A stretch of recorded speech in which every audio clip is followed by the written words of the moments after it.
भाग 8 अपने विश्वास का निर्माण। तुम मेरी दृष्टि बनो। एलेनो हल द्वारा 1912 में प्रकाशित। हे मेरे हृदय के स्वामी, तू ही मेरा दर्शन बन, मेरे लिए बाकी सब कुछ नहीं, केवल तू ही है। तू मेरा सबसे अच्छा विचार, दिन में या रात में, जागते या सोते, तेरी उपस्थिति मेरी रोशनी है। तू ही मेरी बुद्धि और तू ही मेरा सच्चा वचन बन। हे प्रभु, मैं सदैव तेरे साथ हूँ और तू मेरे साथ है। आप मेरे महान पिता, मैं आपका सच्चा पुत्र। तू मुझ में निवास करता है और मैं तेरे साथ एक हूँ। तू मेरी युद्ध की ढाल, युद्ध के लिए तलवार बन। तुम मेरी गरिमा बनो, तुम मेरी प्रसन्नता बनो। तू ही मेरी आत्मा का आश्रय है, तू ही मेरी ऊंची मीनार है। तुम मुझे स्वर्ग की ओर उठाओ, हे मेरी शक्ति की शक्ति। मैं धन की परवाह नहीं करता, न मनुष्य की खोखली प्रशंसा की। विरासत तू मेरी है, अभी और हमेशा। तू और तू ही सबसे पहले मेरे दिल में। स्वर्ग के ऊंचे राजा, तू मेरा खजाना है। स्वर्ग के उच्च राजा, मेरी जीत हुई। क्या मैं स्वर्ग की खुशियों तक पहुंच सकता हूँ? हे उज्ज्वल स्वर्ग के सूर्य, मेरे अपने दिल का दिल, चाहे कुछ भी हो अभी भी मेरी दृष्टि रहो। हे सभी के शासक। अध्याय 38। अपनी आत्मा के प्रति अच्छा कैसे बने।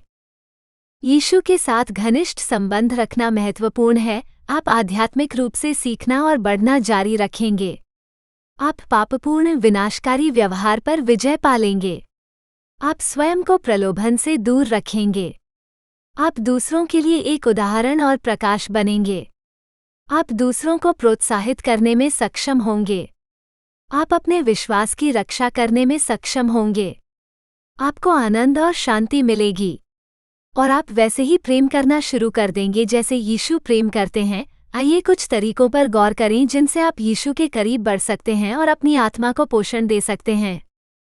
राजा दाऊद ने परमेश्वर के बारे में ये भजन लिखा। उसे ईश्वर के साथ अनुभव था और वह जानता था कि वो अच्छा है। परखकर देखो कि यहोवा कैसा भला है। भजन संहिता 34:8। इन छंदों में यीशु हमें बताते हैं कि वो जीवन की रोटी हैं। उसका वचन आपकी आत्मा के लिए अच्छा है।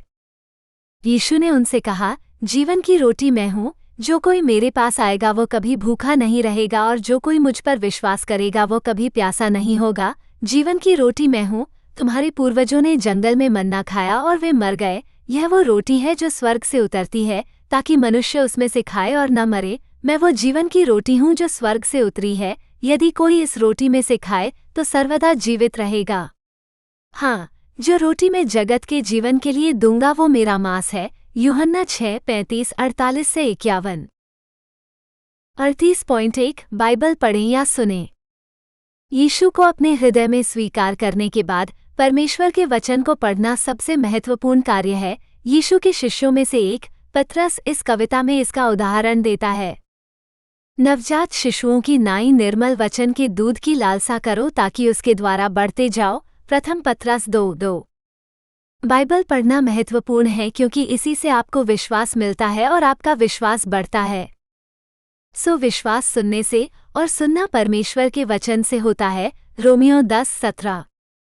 बाइबल में यीशु को ईश्वर का वचन कहा गया है। जब तक आप इसे नहीं पढ़ते तब तक आप परमेश्वर के वचन को नहीं जान सकते। आप बाइबल भी सुन सकते हैं और परमेश्वर को उसके शब्दों के माध्यम से आपसे बात करते हुए सुन सकते हैं। मुख्य बाइबल ऐप्स में ऑडियो है। संसाधनों की सूची के लिए आप मेरी वेबसाइट rapture911.com पर जा सकते हैं। आइए देखें कि बाइबल परमेश्वर के वचन के बारे में क्या कहती है। इस धर्मग्रंथ में प्रेरित पौल यीशु को राजाओं के राजा के रूप में संदर्भित करता है। हमारे प्रभु यीशु मसीह के प्रकट होने तक, जिसे वो अपने समयों पर प्रकट करेगा, जो धन्य और एकमात्र शासक और राजाओं का राजा और प्रभुओं का प्रभु है, केवल उसी का अमरत्व अगम्य ज्योति में रहता है और न उसे किसी मनुष्य ने देखा और न कभी देख सकता है। उसी का आदर और अनंत सामर्थ्य हो, आमीन। प्रथम तीमुथियुस 6:14-16। हम क्लेश काल के अंत में राजाओं के राजा यीशु को देखते हैं। स्वर्ग खुल जाता है और वो कई मुकुट और खून से सना हुआ वस्त्र पहनकर बाहर आता है। यह एंटीक्रिस्ट पर विजय पाने से ठीक पहले की बात है। इन छंदों में हम देखते हैं कि यीशु का एक और नाम भी है, परमेश्वर का वचन। तो यीशु परमेश्वर का वचन है। मैंने स्वर्ग को खुला हुआ देखा और एक सफ़ेद घोड़ा देखा और उस पर एक सवार था जिसे विश्वासयोग्य और सत्य कहा जाता है। वो धार्मिकता से न्याय करता है और युद्ध करता है। उसकी आंखें आग की ज्वाला हैं और उसके सिर पर बहुत से मुकुट हैं। वह लहू से छिड़का हुआ वस्त्र पहने हुए है। उसका नाम परमेश्वर का वचन है। उसके वस्त्र और उसकी जांघ पर एक नाम लिखा है, राजाओं का राजा और प्रभुओं का प्रभु। प्रकाशित वाक्य 19:11-13-16। लेकिन हम ये पहले से ही जानते थे, है ना? यीशु के शिष्य यूहन्ना ने हमें ये बताया जब उसने हमें यीशु से परिचित कराया। इस पद में यीशु पिता का एकमात्र पुत्र है। आदि में वचन था और वचन परमेश्वर के साथ था और वचन परमेश्वर था। वही आदि में परमेश्वर के साथ था। सब कुछ उसी के द्वारा उत्पन्न हुआ। उसके बिना जो कुछ उत्पन्न हुआ है वो कुछ भी उत्पन्न नहीं हुआ। उसमें जीवन था और जीवन मनुष्यों की ज्योति थी। वचन देहधारी हुआ और हमारे बीच में वास किया। हमने उसकी महिमा देखी, पिता के एकलौते पुत्र की महिमा, अनुग्रह और सच्चाई से परिपूर्ण। यूहन्ना 1:1-4-14। आप कैसे जानते हैं कि आपको परमेश्वर के वचन का कौन सा संस्करण पढ़ना या सुनना चाहिए? बाइबल के कई संस्करण और अनुवाद हैं। व्यापक रूप से उपलब्ध मुख्य अनुवादों में से एक चुनें। मुख्यधारा के बाइबल ऐप्स में आपको जो अनुवाद मिलेंगे वे सभी अच्छे हैं। यह अधिकतर आपके लिए प्राथमिकता का मामला है। मुख्य अनुवाद अर्थ के मामले में भिन्न नहीं है, ये सिर्फ लिखने की शैली है। मुझे विभिन्न संस्करण पढ़ना पसंद है। मुझे लगता है कि इससे मुझे धर्म ग्रंथों को बेहतर ढंग से समझने में मदद मिलती है। मेरे पसंदीदा में शामिल हैं नया राजा याकूब संस्करण, नया जीवंत अनुवाद, नया अंतर्राष्ट्रीय संस्करण, विश्व अंग्रेजी बाइबल। ऐसे अनुवाद भी हैं जो सार्वजनिक डोमेन में हैं और मुफ्त हैं, उदाहरण के लिए राजा याकूब संस्करण और विश्व अंग्रेजी बाइबल। यदि आप बाइबल में नए हैं और यह नहीं जानते कि इसे कैसे पढ़ा जाए, तो इस पुस्तक में अध्याय 27 देखें। यहाँ तक बात शुरू करने की है तो मेरी निजी पसंदीदा यूहन्ना की किताब है। मुझे लगता है कि आपके लिए पहले सुसमाचार पढ़ना और यीशु से परिचित होना महत्वपूर्ण है। फिर यह आप पर निर्भर करता है कि ईश्वर आपको कहाँ निर्देशित करता है। आप मत्ती, मार्क और लूका की अन्य सुसमाचार पुस्तकें पढ़ सकते हैं। आप उत्पत्ति में शुरुआत से भी शुरुआत कर सकते हैं। कई बाइबल और बाइबल ऐप्स में पढ़ने की योजनाएं हैं। आप इसके लिए मेरी वेबसाइट rapture911.com पर भी जा सकते हैं। बाइबल पढ़ने का कोई गलत तरीका नहीं है, बस इसे पढ़ें। धन्य है वो जो भविष्यवाणी के वचन को पढ़ता है और वे जो सुनते हैं और उसमें लिखी हुई बातों को मानते हैं, क्योंकि समय निकट आया है। प्रकाशित वाक्य 1:3। 38.2 भगवान से प्रार्थना करो। किसी भी रिश्ते में दूसरे व्यक्ति के साथ संवाद करना महत्वपूर्ण है। ये यीशु के साथ भी वैसा ही काम करता है। प्रार्थना का अर्थ मात्र ईश्वर से बात करना और उसके साथ समय बिताना है। प्रत्येक दिन कुछ शांत समय में भगवान के साथ बात करते हुए समय बिताएं और फिर पूरे दिन आवश्यकता पड़ने पर या जब आपको ऐसा महसूस हो तब प्रार्थना करें। हमें बिना रुके प्रार्थना करने और अपनी विनती ईश्वर को बताने का निर्देश दिया गया है। प्रेरित पौलुस ने यही किया। हमेशा आनंदित रहो, निरंतर प्रार्थना करते रहो, हर बात में धन्यवाद करो, क्योंकि मसीह यीशु में तुम्हारे लिए परमेश्वर की यही इच्छा है। प्रथम थिस्सलुनीकियों 5:16-18। प्रार्थना कभी कभी कठिन हो सकती है। हम अक्सर नहीं जानते कि भगवान से क्या कहना है या भगवान से क्या पूछना है। खैर, हमारे लिए अच्छी बात यह है कि शिष्यों ने यीशु से पूछा कि प्रार्थना कैसे करनी है और उसने उन्हें एक उदाहरण दिया। इन छंदों में यीशु प्रभु हैं। जब वो किसी जगह प्रार्थना कर चुका तो उसके चेलों में से एक ने उससे कहा, हे प्रभु, जैसे यूहन्ना ने अपने चेलों को प्रार्थना करना सिखाया, वैसे ही हमें भी प्रार्थना करना सिखा। उसने उनसे कहा, जब तुम प्रार्थना करो तो कहो, हे हमारे पिता तू जो स्वर्ग में है, तेरा नाम पवित्र माना जाए, तेरा राज्य आए, तेरी इच्छा जैसी स्वर्ग में पूरी होती है वैसे पृथ्वी पर भी हो। हमारी प्रतिदिन की रोटी हमें दे। हमारे पापों को क्षमा कर, क्योंकि हम भी अपने हर एक अपराधी को क्षमा करते हैं। हमें परीक्षा में न ला परंतु बुराई से बचा। लूका 11:1-4। हालांकि आप उस पवित्र शास्त्र की प्रार्थना यीशु से कर सकते हैं, लेकिन ये बहुत व्यक्तिगत नहीं होगा और यह बहुत जल्दी उबाऊ हो जाएगा। इसलिए हम यीशु के उदाहरण को उन चीज़ों में बांट सकते हैं जिनके बारे में उसने परमेश्वर से बात की थी। तब हम अपनी प्रार्थना स्वयं बना सकते हैं। उनकी प्रार्थना में कई विषय शामिल हैं। स्वर्ग में पिता द्वारा देखी गई स्तुति और तुम्हारा नाम पवित्र रखा जाए। दूसरों के लिए मध्यस्थता या प्रार्थना करना, राज्य आए और पृथ्वी पर आपकी इच्छा पूरी हो के रूप में वर्णित है। अपनी ज़रूरतों के लिए याचिका या प्रार्थना करना जो हमारी दैनिक रोटी है। अंत में स्वीकारोक्ति जो है हमारे पापों को क्षमा करें। हम आपकी प्रार्थनाओं में आपका मार्गदर्शन करने में सहायता के लिए प्रत्येक पर अधिक विस्तार से गौर करने जा रहे हैं। प्रार्थना के समय स्तुति एक अच्छा विषय है। ये तब होता है जब आप स्वीकार करते हैं कि भगवान का सम्मान किया जाना चाहिए और वो आपकी पूजा और आराधना के योग्य है। उन सभी अद्भुत चीज़ों के बारे में सोचें जो भगवान ने आपके जीवन में की हैं और हर दिन करता है। उन चीज़ों के लिए उसकी प्रशंसा करें। बाइबल में ऐसे कई धर्मग्रंथ हैं जो परमेश्वर की स्तुति करते हैं। आप इन्हें अपनी प्रार्थना के समय भगवान को पढ़कर सुना सकते हैं और उनसे इनके बारे में बात कर सकते हैं या बता सकते हैं कि ये आपको कैसा महसूस कराते हैं। यहोवा की स्तुति करो, हे मेरे मन, यहोवा की स्तुति करो। जब तक मैं जीवित रहूंगा मैं यहोवा की स्तुति करूंगा। जब तक मैं जीवित रहूंगा मैं अपने परमेश्वर की स्तुति गाता रहूंगा। भजन संहिता 146 1-2। यहाँ एक ऐसे धर्म ग्रंथ का उदाहरण दिया गया है जो ईश्वर की स्तुति करता है। स्तोत्रों की पुस्तक प्रशंसा छंदों को खोजने के लिए एक बेहतरीन जगह है। हे यहोवा, तूने मुझे जांचा है और तू मुझे जानता है। तू मेरा उठना बैठना जानता है। तू दूर से ही मेरे विचारों को समझ लेता है। तू मुझे आगे पीछे से घेरे रहता है। तूने अपना हाथ मुझ पर रखा। ये ज्ञान मेरी पहुंच से बाहर है। यह महान है, मैं इसे प्राप्त नहीं कर सकता, क्योंकि तूने मेरे अंतरतम को रचा है। तूने मुझे मेरी माँ के गर्भ में रचा है। मैं तेरा धन्यवाद करूंगा, क्योंकि मैं भयानक और अद्भुत रीति से रचा गया हूँ।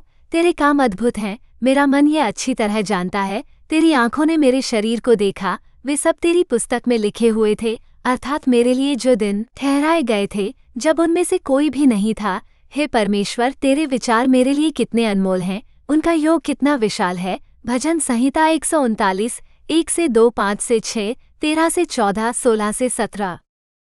प्रार्थना में दूसरों के लिए हस्तक्षेप करने का समय भी शामिल होना चाहिए। यह भगवान से किसी और के जीवन में कुछ करने के लिए कह रहे हैं। ये भी है कि आप ईश्वर की इच्छा से सहमत हैं जो उसने बाइबल में आपके सामने प्रकट की है, जैसे कि यीशु के राज्य के आने के लिए प्रार्थना करना। आप उपचार, मार्गदर्शन, प्रावधान या ईश्वर से किसी के लिए सुसमाचार सुनने के लिए दरवाजे खोलने जैसी चीज़ों के लिए प्रार्थना कर सकते हैं। प्रेरित पौल हमें बताता है कि अन्य विश्वासियों के लिए प्रार्थना करना विशेष रूप से महत्वपूर्ण है।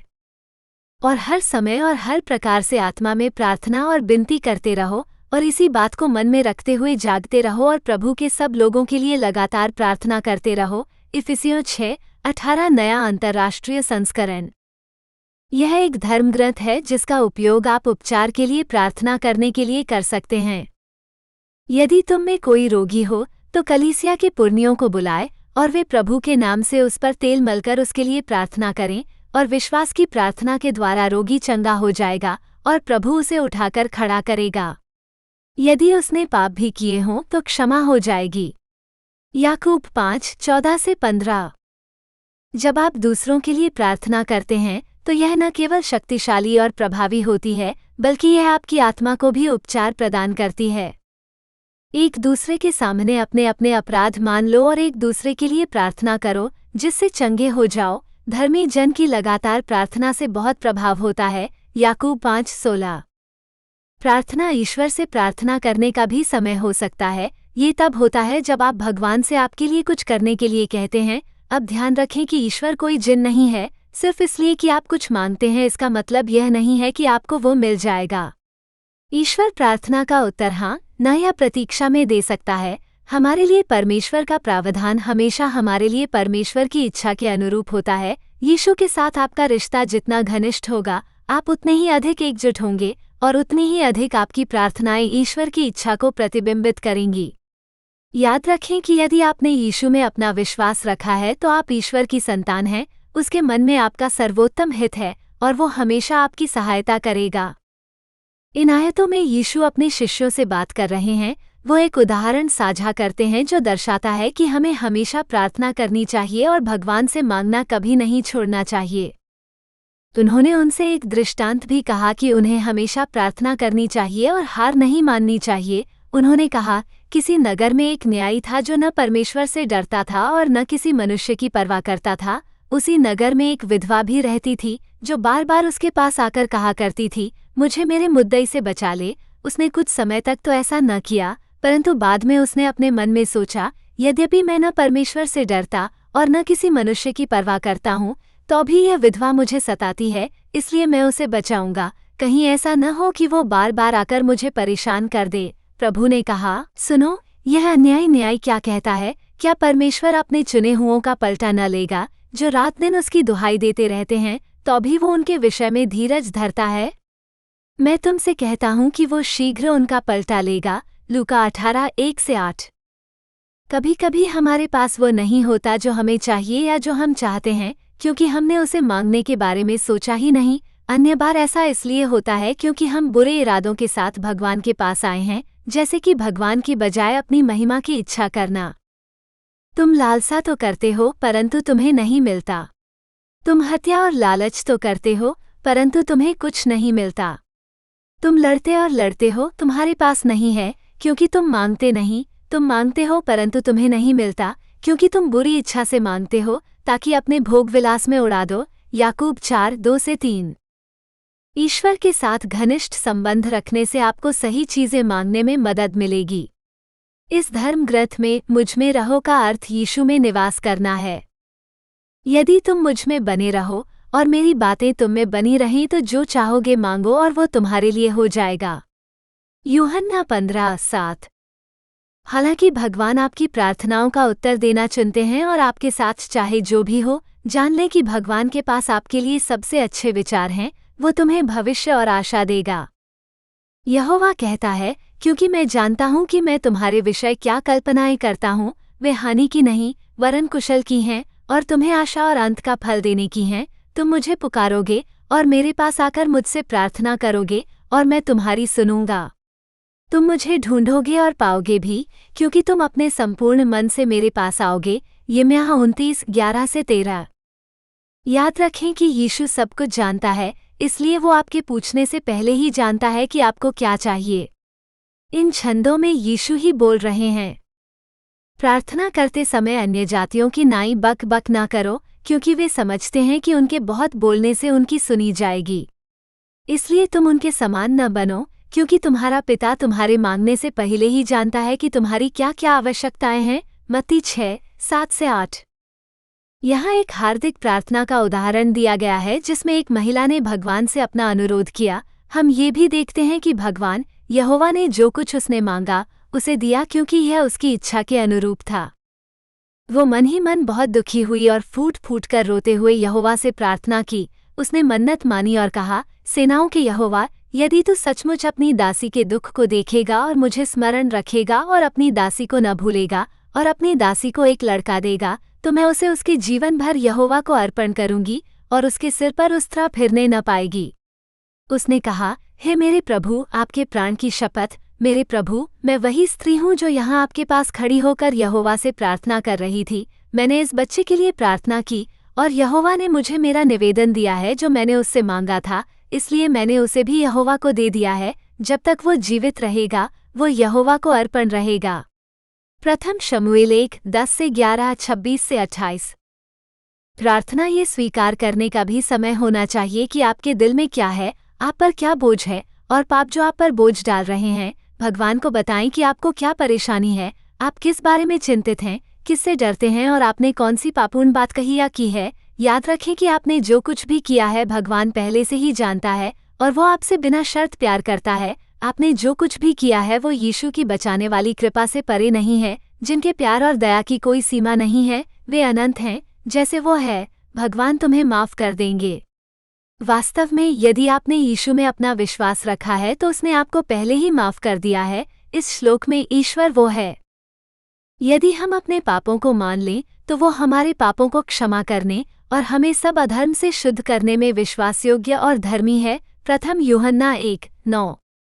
बचाए जाने के बाद कबूल करके आप अपने दिल को साफ रख रहे हैं और आप भगवान की शांति के लिए अपने बोझ का आदान प्रदान कर रहे हैं। यदि आप कबूल करना और अपना हृदय ईश्वर के सामने रखना बंद कर देते हैं तो आप ईश्वर के प्रति अपने हृदय को कठोर बनाने का जोखिम उठाते हैं और आप शैतान को आपको एक अंधेरे रास्ते पर ले जाने का अवसर दे रहे हैं। प्रेरित पौलुस हमें इन छंदों में बताता है कि ईश्वर के सामने अपना हृदय प्रकट करने से हमारी चिंता भी दूर हो जाती है, क्योंकि जब हम अपने आप को बोझ से मुक्त करते हैं तो ईश्वर हमें अपनी शांति देते हैं।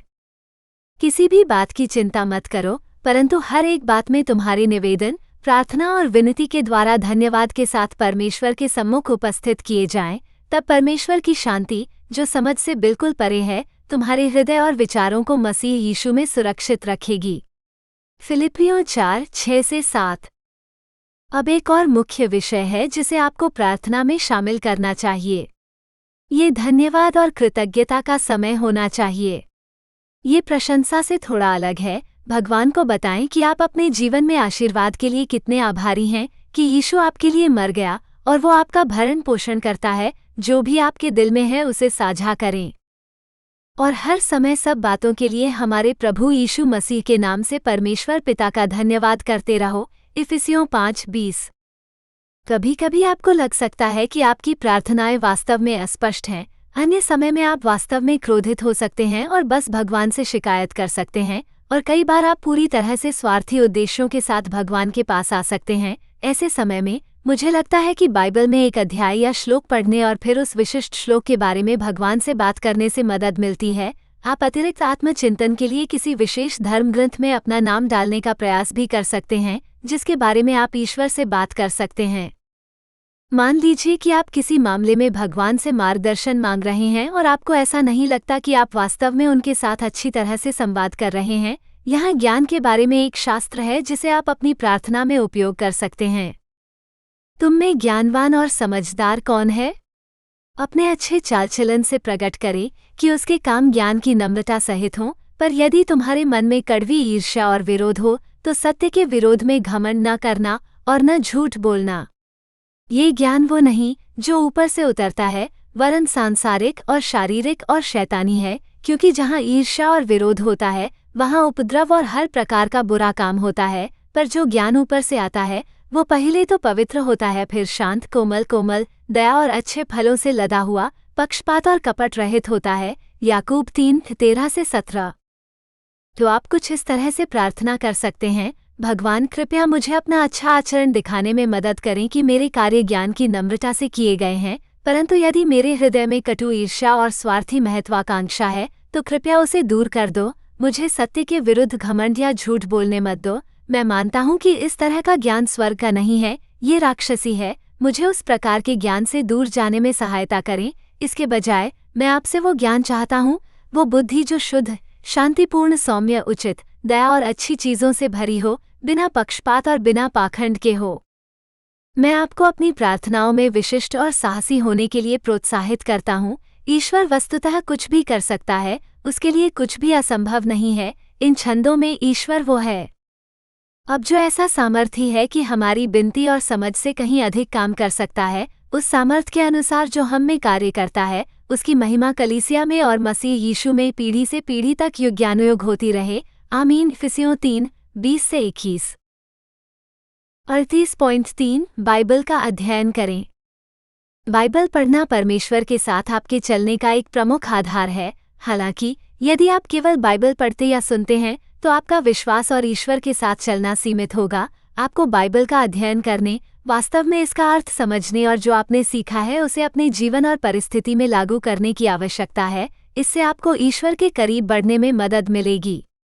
बाइबल का अध्ययन कोई भी कर सकता है। यदि आपने यीशु में अपना विश्वास रखा है तो इसका मतलब है कि आपके अंदर पवित्र आत्मा वास कर रहा है। पवित्र आत्मा आपको परमेश्वर के वचन का अध्ययन करने और उसे अपने जीवन में लागू करने में मदद करेगा।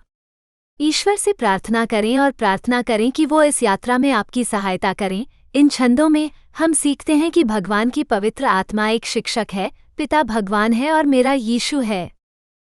परंतु सहायक अर्थात पवित्र आत्मा जिसे पिता मेरे नाम से भेजेगा, वो तुम्हें सब बातें सिखाएगा और जो कुछ मैंने तुमसे कहा है वो सब तुम्हें स्मरण कराएगा।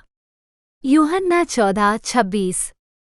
इस कविता में अभिषेक वो पवित्र आत्मा है जो आपको यीशु से प्राप्त हुआ था जब आप उस पर विश्वास करते थे, और तुम्हारा वो अभिषेक जो उसकी ओर से हुआ तुम में बना रहता है, और तुम्हें इसका प्रयोजन नहीं कि कोई तुम्हें सिखाए, वरन जैसा उसका अभिषेक तुम्हें सब बातें सिखाता है और सच्चा है और झूठा नहीं, और जैसा उसने तुम्हें सिखाया है वैसे ही तुम उसमें बने रहोगे। प्रथम यूहन्ना 2:27। यदि आप अंतर्दृष्टि और समझ के लिए ईश्वर को पुकारेंगे तो आप उसे पा लेंगे। क्योंकि भगवान बुद्धि देता है, इन छंदों में मेरा का तात्पर्य ईश्वर से है। हे मेरे पुत्र, यदि तू मेरे वचन ग्रहण करे और मेरी आज्ञाओं को अपने हृदय में रख छोड़े और बुद्धि की बात पर कान लगाए और समझ की बात पर मन लगाए और बुद्धि के लिए पुकारे और समझ के लिए ऊंचे शब्द से पुकारे और उसको चांदी के समान ढूंढे और गुप्त धन के समान उसकी खोज करे, तो तू यहोवा के भय को समझेगा और परमेश्वर का ज्ञान तुझे मिलेगा। क्योंकि बुद्धि यहोवा ही देता है, ज्ञान और समझ उसके मुंह से निकलती है। नीतिवचन 2:1-6 नया अंतर्राष्ट्रीय संस्करण। बाइबल का अध्ययन करना महत्वपूर्ण होने का एक और कारण ये है कि आपको ये जानना होगा कि आप जो सुन रहे हैं और पढ़ रहे हैं उसे परमेश्वर के वचन के विरुद्ध कैसे जांचें। जैसा कि कोई पीछे छूट गया है, यह आपके लिए अत्यंत महत्वपूर्ण है क्योंकि धोखा बहुत होता है। परमेश्वर का वचन वो सत्य है जिसके विरुद्ध आपको हर चीज का परीक्षण करना चाहिए। इस आयत में जो लोग बेरिया में रहते थे वे लोग हैं जो प्रतिदिन पवित्र शास्त्र की जांच करते थे। ये लोग थिस्सलुनीके के लोगों से अधिक भले थे क्योंकि उन्होंने बड़ी तत्परता से वचन ग्रहण किया और प्रतिदिन पवित्र शास्त्रों में ढूंढते रहे कि ये बातें यूं ही हैं कि नहीं। प्रेरितों के काम 17:11। अपने अध्ययन के समय के दौरान आप जो धर्म ग्रंथ पढ़ रहे हैं उस पर मनन करना चाहेंगे। शब्द ध्यान का अर्थ है सोचना, मनन करना या चिंतन करना। इसे नए युग की आध्यात्मिक प्रथाओं के साथ भ्रमित न करें। यह वो नहीं है जिसके बारे में नीचे दिया गया पवित्र शास्त्र बात कर रहा है।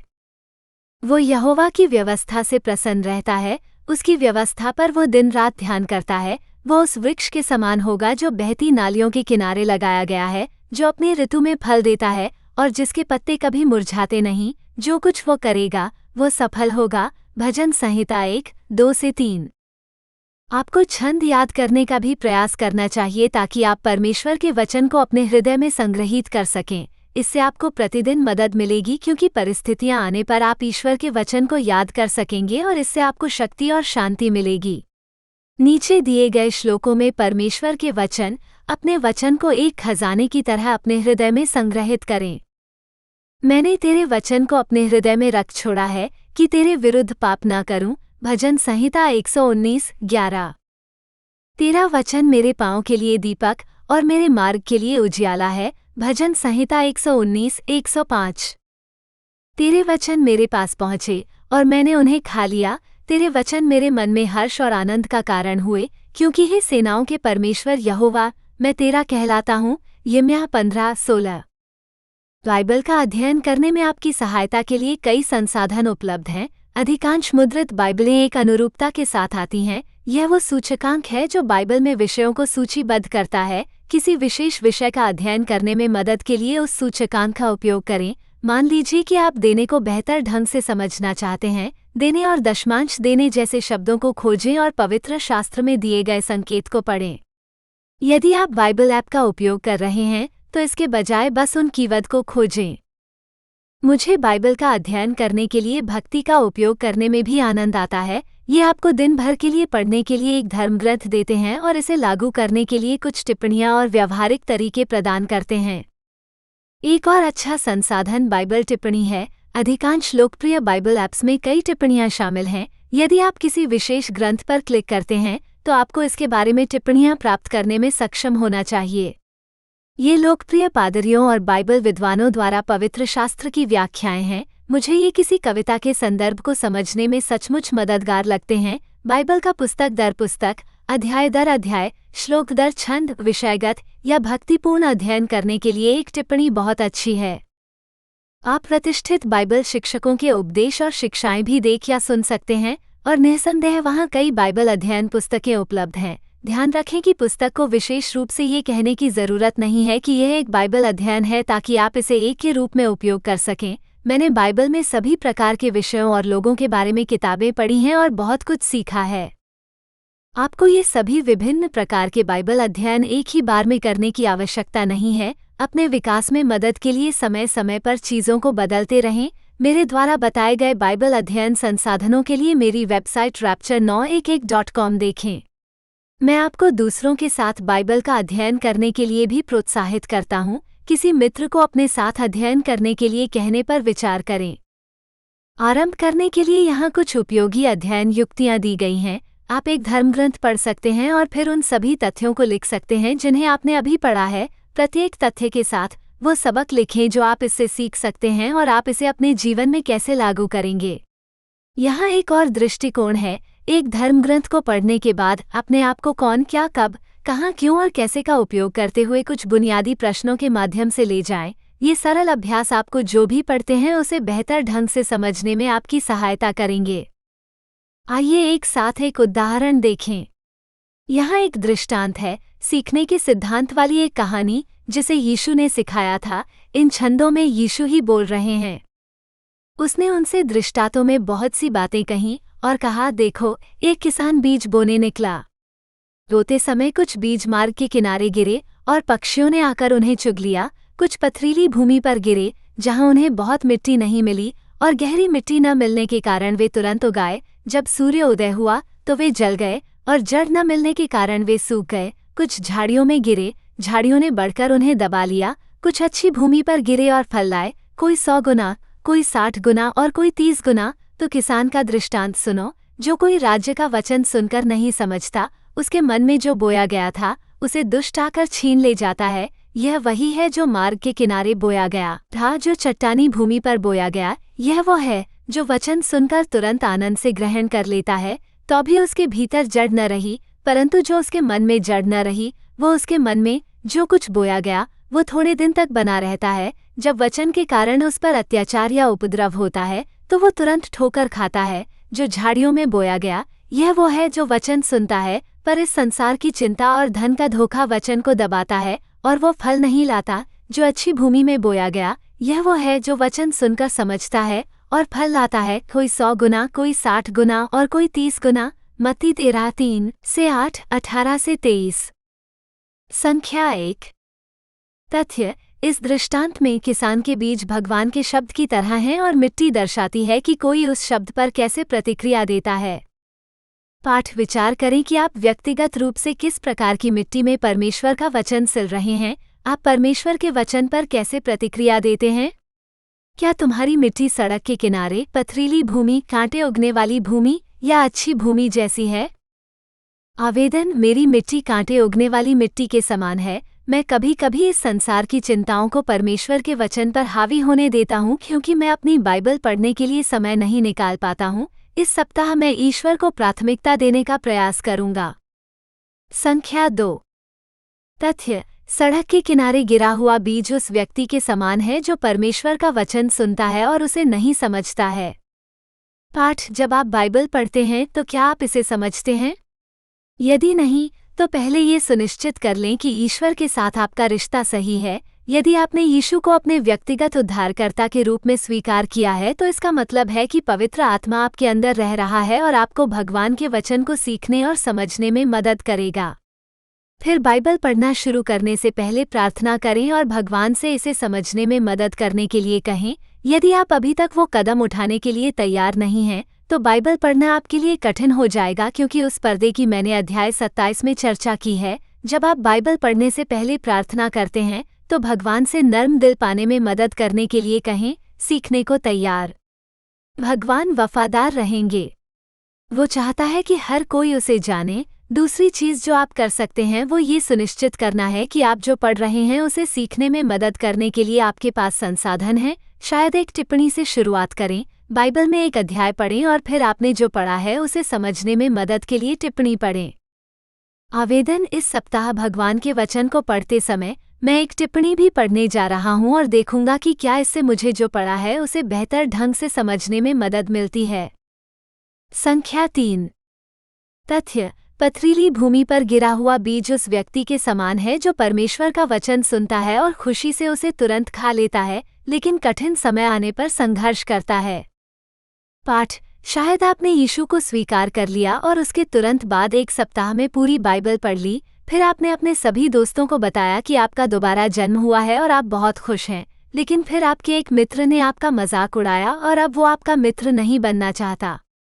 अब आप सोचेंगे कि क्या आपने सही निर्णय लिया है। आपको ऐसा कुछ होने की उम्मीद नहीं थी। दृष्टांत में ये हमें बताता है कि इस व्यक्ति की कोई जड़ नहीं है। हम सभी ने तूफान में पेड़ों को उड़ते देखा है क्योंकि उनकी जड़ें गहरी नहीं होती थीं। यहाँ भी वही बात है, आप उस पेड़ की तरह हैं जो तूफान में उड़ गया। विचार करें कि क्या आपने वास्तव में ईश्वर के वचन को समझने और उसे अपनी आत्मा में प्रवेश करने का समय दिया है। आपको किसी को अपना विश्वास समझाने और उनके कठिन सवालों का जवाब देने में सक्षम होना चाहिए। आवेदन: इस सप्ताह मैं जीवन में आने वाले तूफानों के लिए खुद को तैयार करूंगा जो मेरे खिलाफ उठेंगे, क्योंकि मैं यीशु में विश्वास रखता हूँ। मैं ये समझाने का अभ्यास करूंगा कि मैं यीशु पर विश्वास क्यों करता हूँ, और मैं 3 कठिन प्रश्न लिखूंगा और उनके उत्तर बाइबल में ढूंढूंगा ताकि मैं अपने विश्वास की रक्षा कर सकूं। संख्या 4। तथ्य: जो बीज कांटों के बीच गिरा वो उस व्यक्ति के समान है जो परमेश्वर का वचन सुनता है परंतु संसार में ही रहता है, उस व्यक्ति के समान जो न परमेश्वर को जानता है और न विश्वास करता है। पाठ: जब आप बाइबल पढ़ते हैं तो क्या आपने जो सीखा है उसे अपने जीवन में लागू करते हैं? क्या आपको पाप का दोषी ठहराया जा रहा है? क्या आपके अंदर एक बेहतर इंसान बनने, यीशु के जैसा बनने की इच्छा है? एक बार जब आप आस्तिक बन जाते हैं तो आपको अपने जीवन में प्रत्यक्ष प्रमाण दिखना शुरू हो जाना चाहिए कि आप वास्तव में एक नई रचना हैं।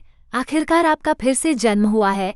ऐसी कई चीजें हो सकती हैं जो आपको आपकी क्षमता से वंचित कर रही हैं। इस बारे में गंभीरतापूर्वक सोचने में कुछ समय व्यतीत करें। इसका मूल ये है कि आपने अपने जीवन में किसी चीज को ईश्वर से ऊपर रखा है। ऐसा हो सकता है कि आप विश्वासियों के बीच एक तरह से व्यवहार करें और बाकी सभी के साथ दूसरे तरीके से। शायद आप अभद्र भाषा का उपयोग तब करते हैं जब आप कुछ दोस्तों के साथ होते हैं या आपके पास कोई गुप्त अश्लील संग्रह होता है। हो सकता है कि आप ऐसे लोगों के साथ घूम रहे हों जो आस्तिक नहीं हैं और जिनका आप पर बुरा प्रभाव पड़ता है। ऐसा तब होता है जब हम भगवान के साथ अपने रिश्ते की तुलना में पृथ्वी पर अपने जीवन के बारे में अधिक परवाह करते हैं और अनंत काल तक भगवान के साथ संबंध बनाए रखेंगे। याद रखें कि परमेश्वर का वचन कहता है कि पहले उसे खोजो और वो बाकी सब चीज़ों का ध्यान रखेगा। मत्ती 6:33। आवेदन: इस सप्ताह मैं उस पाप की पहचान करूंगा जो मैं अभी भी कर रहा हूं और मैं इसे भगवान के सामने स्वीकार करूंगा। मैं ईश्वर से इस पर काबू पाने में मेरी मदद करने के लिए प्रार्थना करूंगा और अब मेरे अंदर रहने वाली पवित्र आत्मा की शक्ति से ऐसा करने की इच्छा नहीं रखूंगा। संख्या 5। तथ्य: जो बीज अच्छी भूमि पर गिरा वो उस व्यक्ति के समान है जो परमेश्वर का वचन सुनता है, समझता है और फल लाता है। पाठ: तो आप हर दिन बाइबल पढ़ रहे हैं, प्रार्थना कर रहे हैं और भगवान की पूजा कर रहे हैं और आपकी जड़ें अच्छी हो गई हैं क्योंकि आप भगवान में अपने विश्वास के प्रमुख बुनियादी सिद्धांतों को समझते हैं। अपने आप से पूछें कि क्या आप ऐसा जीवन जी रहे हैं जो फलदायक हो। क्या आप जीवन इस तरह जीते हैं कि लोगों को पता चले कि आप आस्तिक हैं? गलातियों अध्याय 5 पद 16 से 26 हमें बताता है कि जब हमारे पास पवित्र आत्मा होता है तो किस प्रकार का फल उत्पन्न होता है। प्रेम, शांति और आत्मसंयम इसके उदाहरण हैं। इसके विपरीत ये हमें ये भी बताता है कि पापी शरीर के कार्य क्या हैं। मूर्ति पूजा, व्यभिचार और ईर्ष्या इसके उदाहरण हैं। गलातियों अध्याय 5 और आध्यात्मिक फल की सूची पर एक नज़र डालें और देखें कि आप किसमें सुधार कर सकते हैं। आवेदन: इस सप्ताह मैं सभी स्थितियों में आत्मनियंत्रण रखने का प्रयास करूंगा। मैं काम पर, घर पर या कार में गाड़ी चलाते समय अपने गुस्से को अपने ऊपर हावी नहीं होने दूंगा। मैं दूसरों के साथ वैसा ही व्यवहार करूंगा जैसा मैं चाहता हूं कि मेरे साथ व्यवहार किया जाए। लूका 6:31। वहां आपके पास है। इस तरह आप बाइबल का अध्ययन कर सकते हैं और इस दुनिया में रहने के लिए बेहतर ढंग से तैयार और सुसज्जित हो सकते हैं। 38.4 अन्य विश्वासियों के साथ घूमें। बाइबल में इसे फेलोशिप कहा गया है। आपके जीवन में अन्य लोगों का होना महत्वपूर्ण है जो आपके जैसी ही बुनियादी मान्यताओं को साझा करते हैं। ये वे लोग हैं जिनसे आप इस बारे में बात कर सकेंगे कि आप किस दौर से गुजर रहे हैं और आप बाइबल में क्या सीख रहे हैं। जिन लोगों के साथ प्रार्थना करनी है और उनसे सीखना है, जिन लोगों को आप प्रोत्साहित कर सकते हैं। ऐसा करने का कोई सही या गलत तरीका नहीं है। यह एक साथ भोजन करना, एक साथ बाइबल पढ़ना या एक साथ प्रार्थना करना जितना सरल हो सकता है। प्रेरित पौल ने कहा कि विश्वासियों ने एक साथ भोजन किया, एक साथ कम्युनियन लिया, एक साथ प्रार्थना की और भगवान के वचन का एक साथ अध्ययन किया। सभी विश्वासी प्रेरितों से शिक्षा पाने, संगति करने, भोजन में हिस्सा लेने, प्रभु भोज सहित और प्रार्थना में समर्पित रहते थे। प्रेरितों के काम 2:42 नया जीवंत अनुवाद। उन्होंने ये भी कहा कि उन्होंने एक दूसरे को प्रोत्साहित किया और एक दूसरे को अच्छा करने और एक दूसरे से प्यार करने के लिए प्रोत्साहित किया। इन छंदों में दिन यीशु के दूसरे आगमन को संदर्भित करता है। प्रेम और भले कामों में उस्काने के लिए एक दूसरे पर ध्यान करें और एक दूसरे के साथ इकट्ठा होना न छोड़ें, जैसे कि कितनों की रीति है, पर एक दूसरे को समझाते रहें और ज्यों-ज्यों उस दिन को निकट आते देखो त्यों-त्यों और भी अधिक ये किया करो। इब्रानियों 10:24-25। यहाँ पौल हमें बताता है कि विश्वासियों ने गायन के द्वारा एक दूसरे को प्रोत्साहित किया। ये ईश्वर की आराधना का एक तरीका है। ईसाई और सुसमाचार गीत काफी शक्तिशाली हो सकते हैं क्योंकि वे आपको ईश्वर की सच्चाई को याद रखने में मदद करेंगे। वे आपके मनोदशा और दृष्टिकोण को बदल देंगे और वे आपको स्वर्गीय चीजों के बारे में सोचते रहेंगे। मसीह के वचन को अपने हृदय में अधिकाई से बसने दो और सिद्ध ज्ञान सहित एक दूसरे को सिखाओ और चिताओ और अपने अपने मन में अनुग्रह के साथ प्रभु के लिए भजन और स्तुतिगान और आत्मिक गीत गाओ। कुलुसियों 3:16। यहाँ तक कि परमेश्वर के वचन को जोर से पढ़ने के लिए एक साथ इकट्ठा होना भी शक्तिशाली और लाभदायक है। इन छंदों में सभी लोग एक साथ इकट्ठे हुए और एजरा ने उन्हें परमेश्वर का वचन सुनाया। ये तब हुआ जब इजरायली बेबीलोन की कैद से मुक्त हो गए और वे यरूशलेम में वापस आ गए। अंतिम पद में हम सीखते हैं कि जब एजरा ने इसे पढ़ा तो लोग रो पड़े। सभी लोग एक मन होकर जलफाटक के सामने वाले चौड़े स्थान में इकट्ठे हुए और उन्होंने एजरा शास्त्री से मूसा की व्यवस्था की पुस्तक लाने की बात कही, जिसे यहोवा ने इस्राएल को देने की आज्ञा दी थी। उसने उसमें से जलफाटक के सामने वाले चौड़े स्थान के सामने भोर से लेकर दोपहर तक, क्या पुरुष क्या स्त्रियां और जो समझ सकते थे, उन सबके सामने पढ़कर सुनाया। सभी लोगों के कान व्यवस्था की पुस्तक पर लगे रहे। तब एजरा ने यहोवा महान परमेश्वर को धन्यवाद दिया। सभी लोगों ने हाथ उठाकर आमीन आमीन कहा। उन्होंने सिर झुकाकर यहोवा को दंडवत किया और अपना मुख भूमि की ओर करके यहोवा को दंडवत किया। उन्होंने परमेश्वर की व्यवस्था की पुस्तक को स्पष्ट रीति से पढ़ा और उन्होंने अर्थ बताया कि वे उसे पढ़ सकें, क्योंकि व्यवस्था के वचन सुनकर सब लोग रो पड़े। नहमीया 8:1-3-6-8-9।